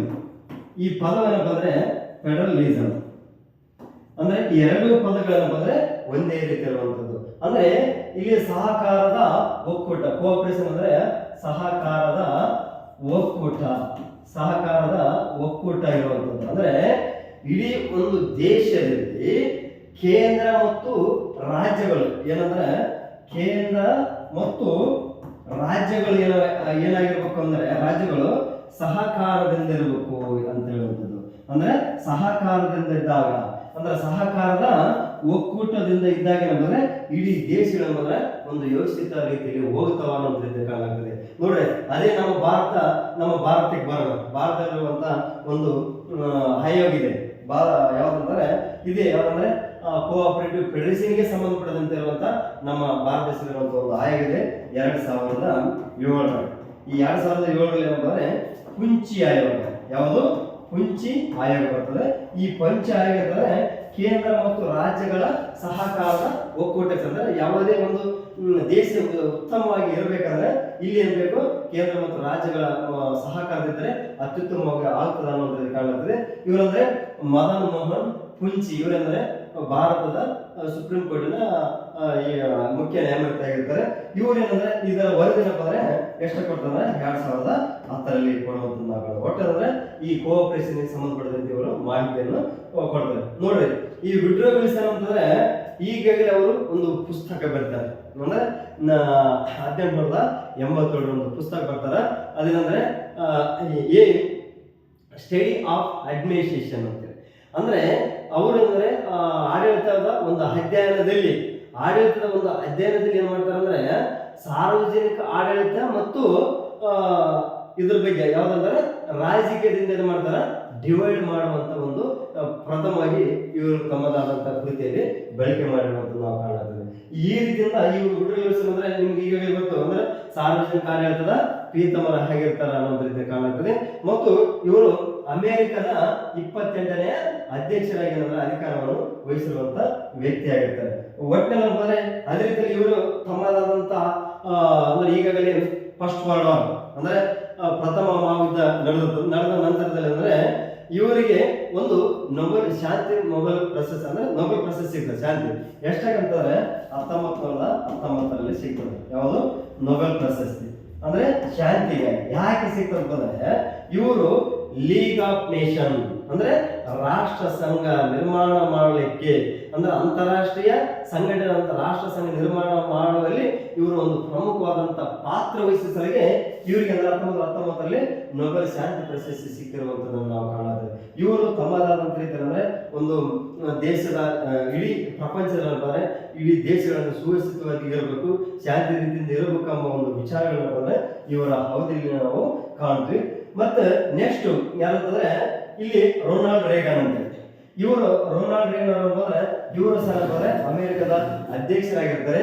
ಇವರು ಒಂದು ತಮ್ಮ ಆಡಳಿತದಲ್ಲಿ ಫೇಮಸ್ ಆಗಿರ್ತಾರೆ. ತಮ್ಮ ಆಡಳಿತದಲ್ಲಿ ಏನಪ್ಪ ಅಂದ್ರೆ ಫೇಮಸ್ ಆಗಿರ್ತಾರೆ ಅಂತಂದ್ರೆ ಅವರು ಯಾವ್ದಂದ್ರೆ ರೇಗನ್ ಮಿಕ್ಸ್ ಅಂತ ಮಿಕ್ಸ್ ಅಂತ ಯಾಕಂದ್ರೆ ರೇಗನ್ ಮಿಕ್ಸ್ ಆರ್ಥಿಕ ನೀತಿ ಅಂದ್ರೆ ರೇಗನ್ ಮಿಕ್ಸ್ ಆರ್ಥಿಕ ನೀತಿಯನ್ನು ಜಾರಿ ತರ್ತಾರೆ.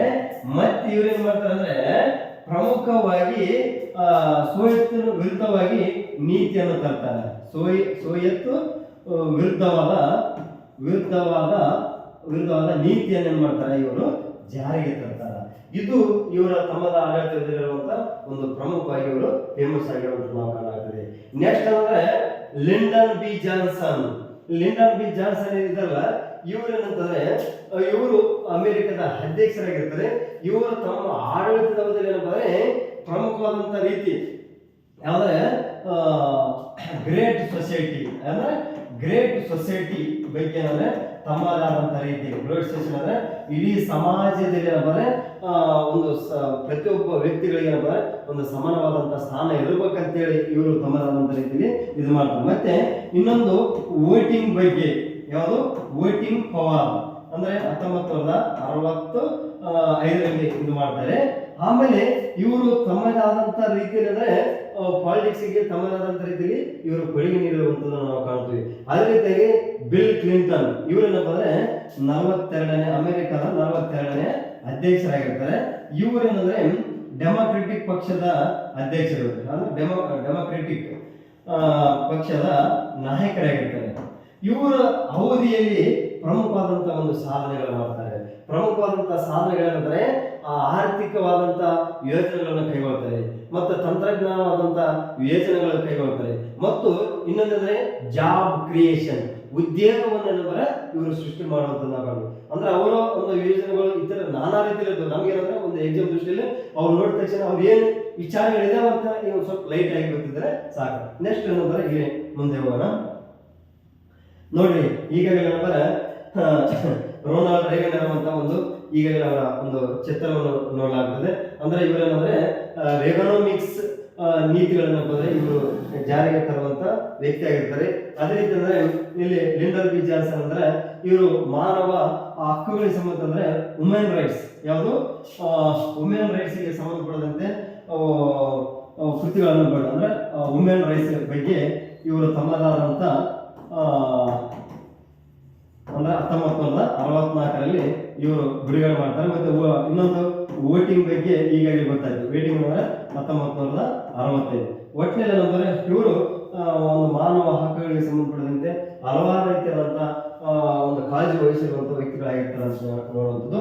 ನೆಕ್ಸ್ಟ್ ಇಲ್ಲಿ ಪ್ರಮುಖವಾಗಿ ಮತ್ತೊಬ್ಬ ವ್ಯಕ್ತಿಗಳಂದ್ರೆ ವುಡ್ರೋ ವಿಲ್ಸನ್ ಈಗಾಗಲೇ ಇವರು ಅಂದ್ರೆ ನಮ್ಮ ಸಾರ್ವಜನಿಕ ಆಡಳಿತದ ಪೀತಾಂಬರಾಗಿರುವಂಥದ್ದು. ಇವರು ತಮ್ಮದಾದಂತ ವಿಚಾರಗಳನ್ನು ಇಲ್ಲಿ ಹಮ್ಮಿಕೊಂಡಿರುವಂತ ಕಾಣುತ್ತದೆ. ಮತ್ತು ಬಿಲ್ ಕ್ಲಿಂಟನ್ ಇವರು ಕೂಡ ಇವರ ವಿಚಾರಗಳನ್ನು ನೋಡಿದ್ರು.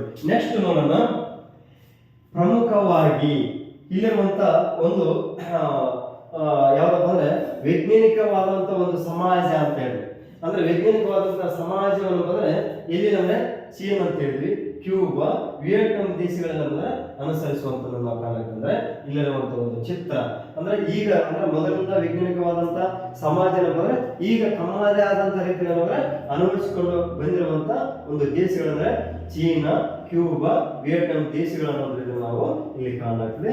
ನೆಕ್ಸ್ಟ್ ನೋಡೋಣ. ಇಲ್ಲಿ ಈ ರೀತಿಯಿಂದ ನಮ್ಮ ಲಕ್ಷ್ಮೀ ಸ್ಪರ್ಧಾ ಅಕಾಡೆಮಿಯಿಂದ ಒಳ್ಳೊಳ್ಳೆ ಮಾಹಿತಿಗಳನ್ನು ಇಲ್ಲಿ ಸಮಯ ಪಡೆದು ನೆಕ್ಸ್ಟ್ ಮುಂದಿನ ಕ್ಲಾಸಲ್ಲಿ ಮತ್ತೆ ಭೇಟಿಯಾಗೋಣ. Thank you.